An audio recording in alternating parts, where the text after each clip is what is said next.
اللہ تعالیٰ دے نیک بندیاں دے نال محبت، انہاں دے نال پیار،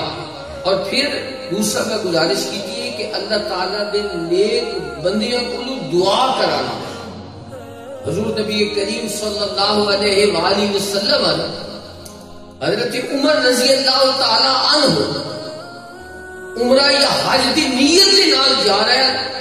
حضور نے ارشاد فرمایا سانو بھولنا نہیں اپنی دعا وچ، سانو بھی دعا یاد رکھنا۔ اللہ دا نبی ہے،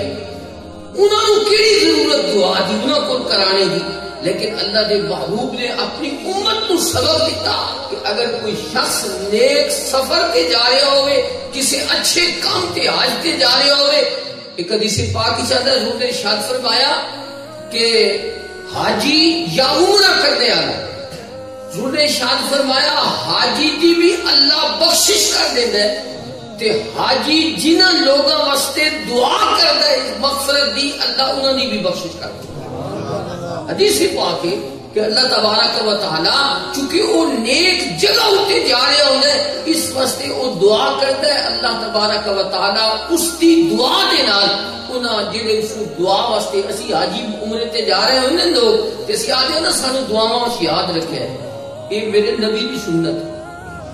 حضور علیہ الصلوۃ والسلام دی سنت ہے۔ آپ فرمایا حضرت عمر نو کہ تسی سانو بھولنا نہیں اپنی دعا وچ، سانو بھی یاد رکھنا۔ اور پھر حضور نبی کریم صلی اللہ علیہ وسلم نے حضرت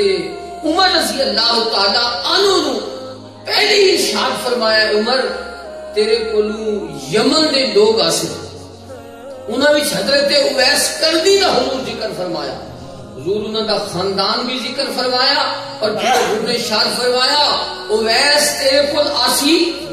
او والدہ دی وجہ تو یمن نو چھوڑیا نہیں، اپنے والدہ دی خدمت دی وجہ تو اللہ دے محبوب فرمایا او دے ہاتھ دے اوتے نا ایک درہم دی مقدار برس دا نشان ہو سی۔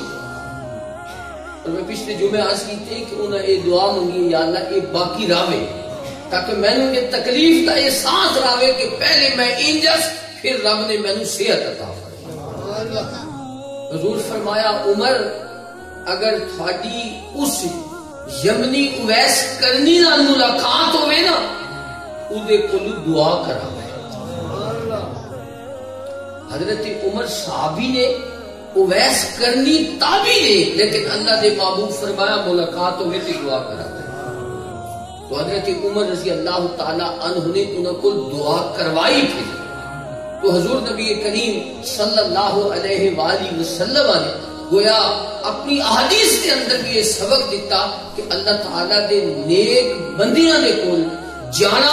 انہاں دی زیارت کرنی، انہاں نال ملاقات کرنی، انہاں کو دعا کرونی، اے حضور علیہ الصلوۃ والسلام دی سیرت پاک کا حصہ ہے۔ اس واسطے اسی اہل سنت والجماعت اللہ تعالیٰ دے نیک بندہ کو جاندے ہاں، سفر کر کے جاندے ہاں، اور پھر تکلیفاں مشقتاں برداشت کر کے جاندے ہاں، اور ساڈا ایمان ہوندا ہے کہ اللہ انہاں نیک صالح لوگاں دی وجہ تو ساری پریشانیاں تکلیفاں دور کرتا ہے۔ اور حضور نبی کریم صلی اللہ علیہ وسلم کی حدیث دی جو ثابت ہے